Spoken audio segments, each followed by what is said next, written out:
faut de l'intelligence de jeu avant de pouvoir être costaud ou défendre. C'est exactement ce que je suis en train de dire. C'est mieux de garder le ballon. Et ce qu'il y a, c'est bizarre, c'est que... C'est exactement ce que je suis en train de dire. C'est parce que je pense que Genesio est incapable de faire jouer 11 mecs. Donc il préfère mettre 11 costauds. C'est exactement ce que je suis en train de dire. Non, mais ça, c'est typiquement, je vais t'expliquer, Alex, le réflexe, quand ça va pas, des entraîneurs français. Enfin là, il n'y a pas que des costauds quand même. Il y a des mecs qui savent jouer au ballon aussi. Des Armands Normandes, là. Exactement. Dès que ça va pas, tu mets quelqu'un qui répond physiquement. Et la preuve, ils disent oui, mais dès que ça va pas, on met quelque chose de costaud. Pourquoi? On se dit on se protège. Mais en fait, tu te protèges rien du tout.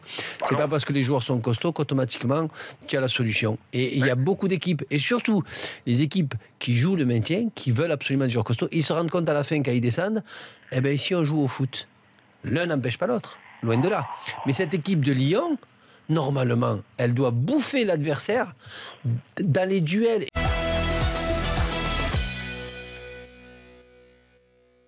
T'as vu un Paris qui avait envie cet après-midi, ou t'as vu un Paris qui avait la tête ailleurs et qui jouait pas François, collectivement? J'ai pas vu de Lyon, quoi. Ils n'avaient pas la tête ailleurs, mais souvent j'ai vu le PSG ils n'avaient pas la tête au match, nous montrer qu'ils n'avaient pas trop envie, mais qu'ils étaient suffisants, mais qu'ils arrivaient quand même en fluidité à se créer des occasions. Tu peux ne pas marquer. Mais là, le problème, quand tu dis pas d'occasion, c'est même pas un ballon. Ils ne se sont pas créés d'occasion.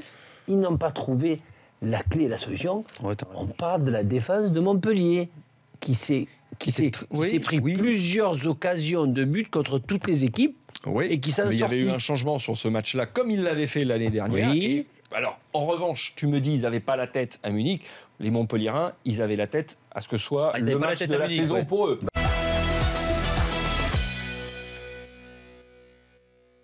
Déjà, le vestiaire, Cristiano Ramos, c'est des mecs super sympas, qui adorent les jeunes et qui les conseillent.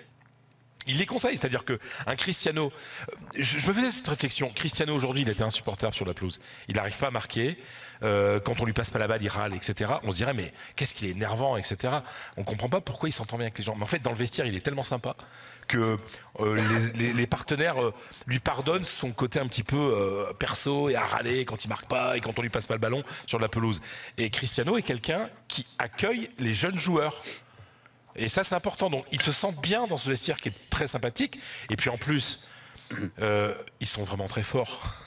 Donc, c'est plus facile de faire confiance à un Ceballos, à un Asensio, à un Mayoral, parce que ce sont de très bons joueurs, hyper bien formés, puis très bien dans leur tête. Donc, Zizou, il prend pas de risque. Enfin, il prend un petit risque, mais c'est pas un risque énorme non plus, parce que ce sont des joueurs qui étaient très bons, par exemple, à l'Euro, là, au mois de juin, quoi. Voilà.